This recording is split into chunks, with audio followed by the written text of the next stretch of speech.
Bom dia a todos os meus amigos do grupo do WhatsApp, do grupo Estrela de Davi. Como que vocês estão nessa manhã de terça-feira, amados irmãos, firme, na fé?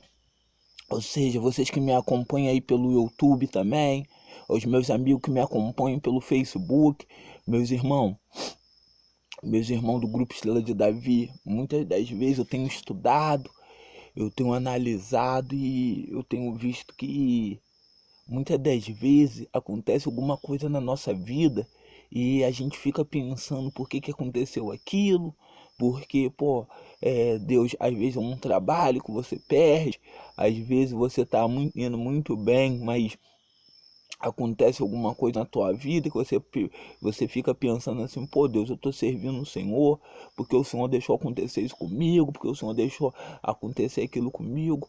Amados irmãos, a fé, o espírito da fé, as 7 semanas na fé de Abraão, o espírito da fé, ele aflora, ele cresce quando nós passamos por adversidade, quando nós passamos luta, quando nós passamos peleja, durante esses anos de evangelho, durante essas décadas que eu já tenho de evangelho, olha quantas lutas eu já passei, ó quantas diversidades, ó quantas provas eu já não passei, ó quantos problemas eu já não passei, mas Deus foi comigo, minha amiga. Deus foi comigo, porque quando eu tô passando prova, quando eu tô passando adversidade, eu não me acovardo, eu não viro as costas pro altar, não, pelo contrário, eu viro as costas pro meu problema. Quando eu tô passando adversidade, quando eu tô passando problema, eu oro mais, aí eu jejuo mais, aí eu vou meditar mais na palavra, eu vou subir o monte, minha amiga, meu amigo. É assim que eu faço, por isso que eu tenho vencido já há décadas, por isso que eu tenho visto muitas pessoas caindo, naufragando na fé, e pela misericórdia de Deus,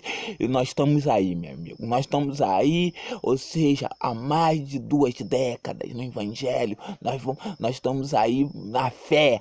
Nós estamos guardando a fé acima de tudo e a fé acima de tudo. E cada dia que passa parece que essa fé minha renova mais. A minha fé fica mais avivada, a minha fé fica mais nova. Por quê, Fábio? Porque eu não dou ouvido à voz da dúvida. Eu não dou ouvido à voz do inimigo.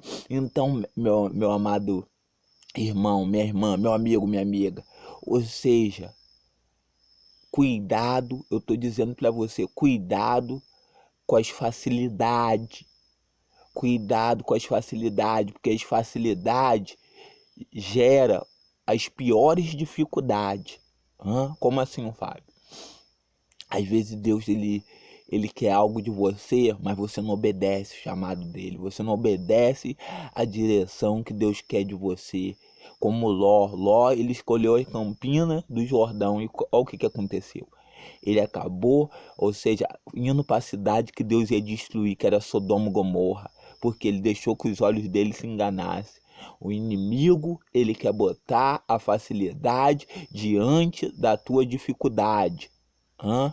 O inimigo, ele quer colocar a facilidade diante daquilo que você, minha amiga, que você, meu amigo, necessita.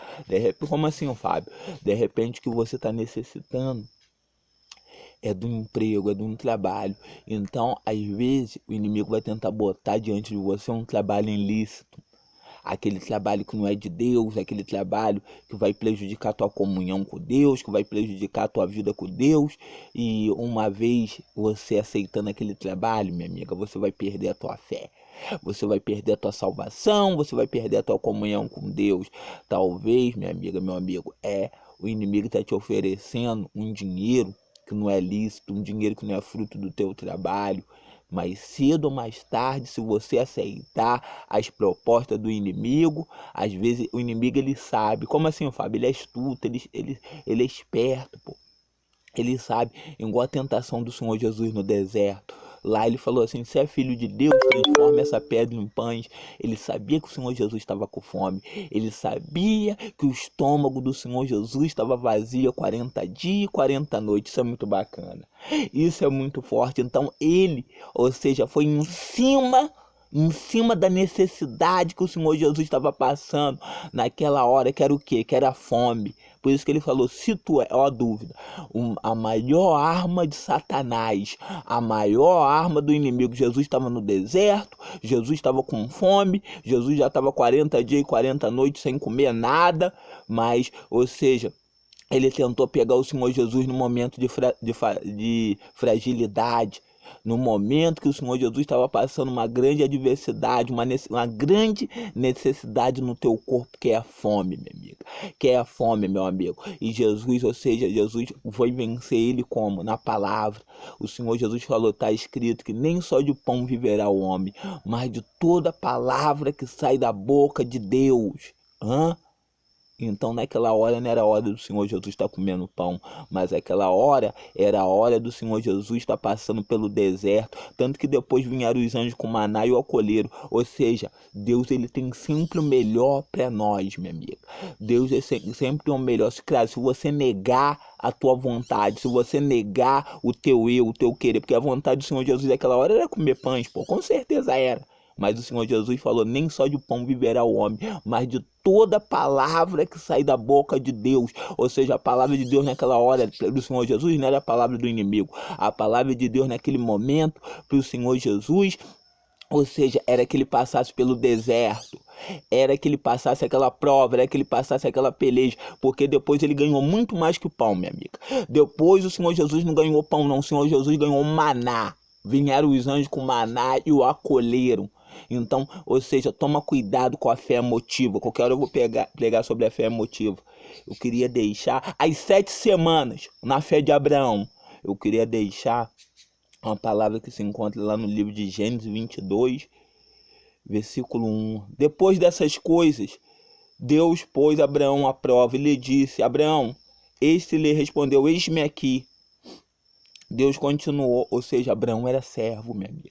Abraão era servo. Será que quando Deus responde para você, você fala a mesma coisa que Abraão falou? Eis-me aqui. Tem pessoas nesse grupo aí que não falam, não. Tem pessoas nesse grupo que falam, Fábio, eis-me aqui, Fábio. Sabe por que não fala? Porque sempre quando eu falo para vocês entrar, tem pessoas aí que já tá, ó, tem um pão sem entrar no grupo, tem pessoa que está sendo abençoada. Você não tem sido servo do Senhor Jesus. Você não tem sido servo do Senhor Jesus, porque a ovelha do Senhor Jesus ouve a voz do Senhor Jesus. Isso é muito bacana, isso é muito forte. Você ama o Senhor Jesus? Então por que você não quer ficar junto com as ovelhas? Foi o que o Senhor Jesus falou, Pedro, tu me amas? Aí ele falou para o Senhor Jesus, Senhor, eu te amo. Aí Jesus falou, então apacenta minha ovelha. Simão, tu me amas? Sabe que eu te amo, Senhor. Então apacenta minhas ovelhas. Depois falou, Simão, tu me amas? Aí ele falou assim, Senhor, ele ia até para a cruz com o Senhor. E aí Jesus foi e falou assim, mas antes que o galo cante, você me negará 3 vezes. E foi o que aconteceu quando Jesus estava lá preso, que a mulher reconheceu Pedro e falou assim, esse é Pedro, um dos discípulos dele que andava com o Senhor Jesus. E o Pedro falou assim, eu não conheço esse homem. Depois ela falou assim, é Pedro, sim, eu tenho certeza que é Pedro. Ele falou, eu não conheço esse homem, eu não conheço esse homem. E depois ela falou pela última vez, é Pedro, porque come com ele, ou seja, anda como ele, veste como ele, fala como ele, e era um deles. Aí ele foi e falou assim, Pedro falou, eu não conheço esse homem, eu não conheço. Então quando o soldado saíram com o Senhor Jesus, então o galo cantou. O galo cantou, o galo cocoricó cantou e Pedro lembrou. Aí a ficha caiu. Pedro lembrou das palavras do mestre, que o mestre falou assim, ó, você vai me negar antes que o galo cante. Deus conhece, minha amiga, Deus conhece tudo aquilo que vai acontecer com você lá na frente. Deus, ele é Deus. Então não questione Deus, não questione as vontades de Deus para a sua vida, ainda que você esteja passando adversidade, ainda que você esteja passando prova, Deus, ele vai te honrar. Aí diz aqui, Deus continuou, pega o teu filho, o seu único filho Isaque, a quem ama, e vai à terra de Moriá, ali ofereça o holocausto sobre um dos meus montes, que eu lhe mostrarei. Então, ou seja, Deus pediu a Abraão o que Abraão mais estava com o coração. Deus pediu a Abraão para Abraão se desprender do filho. Por que Deus pediu Isaque e Deus não pediu Ismael? Porque Isaque era o filho da promessa. Isaque foi o filho que Abraão teve com Sara avançada de idade, Sara com mais de 100 anos, Sara era estéril. Meu amigo, minha amiga, Isaque foi um milagre. Agora Ismael não, Ismael foi o filho que Abraão teve com Agar, com a egípcia. Foi o filho que Abraão teve com a serva. Mas, ou seja, Isaque não, Isaque era o filho da promessa. Toda a promessa de Israel, toda a promessa de Abraão estava sobre a vida de Isaque. Então Deus falou assim, vai lá e pega o teu único filho. Claro que Deus não ia matar Isaque, minha amiga. Claro que Deus não ia matar Isaque, mas Deus queria saber aonde estava o coração de Abraão. Tanto que se Abraão falasse com Sara que ia matar Isaac, que Deus pediu Isaac para ser sacrificado lá no Monte Moriá, pô, Sara ia ficar doida, minha amiga. Sara não ia deixar Abraão levar o filho dela de jeito nenhum. Se uma mãe, você que é a mãe, se alguém chega o pai do teu filho e fala assim, ó, não, Deus pediu o nosso filho para matar ele lá, para sacrificar ele.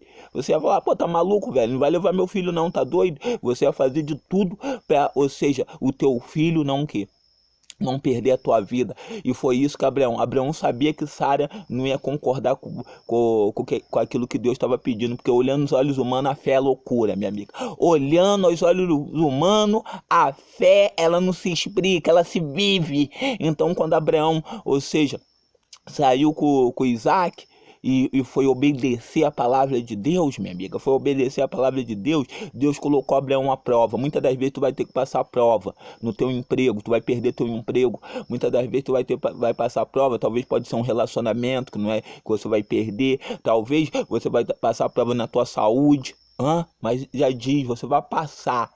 Você vai passar, você não vai ficar naquela prova, você vai passar. Por isso que quando vem prova, quando vem adversidade, quando eu tenho que tomar decisões, eu tomo decisões de sangue frio, minha amiga. Eu tomo decisões sem chorar, porque a fé não chora.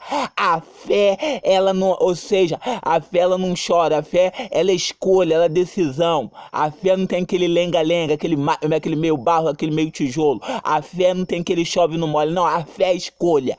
A fé é decisão, se eu decidir, tá igual aquela mulher que fala assim, ó, o negócio é o seguinte, eu já decidi, meu caro, entendeu? Você não quis mudar, já te deu uma oportunidade, agora eu tô pegando minhas coisas, tô saindo fora. O cara ajoelha, o cara fala que vai mudar, fala que vai melhorar, mas a mulher sai fora.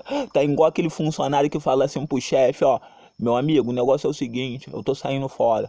Ver minhas contas, ver meu tempo aí de casa aí, entendeu?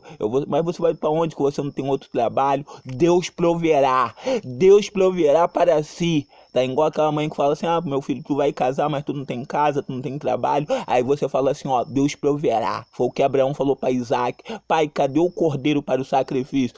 Deus proverá para si, meu filho. Isso é muito bacana, isso é muito forte. Mais para frente eu vou continuar sobre essa palavra aqui. Amém? Então, ou seja, cuidado, muito cuidado com as facilidades da vida, porque as facilidades vai gerar as piores dificuldades, porque se Abraão não obedecesse o que Deus falou para ele, para pegar Isaac e levar lá para Moriá, com certeza Abraão ia ter problema, com certeza Abraão não seria o pai da fé, meu amigo, o pai da fé, meu amigo. Que Deus abençoe a todos, até a próxima mensagem, até a próxima oração, muita luz.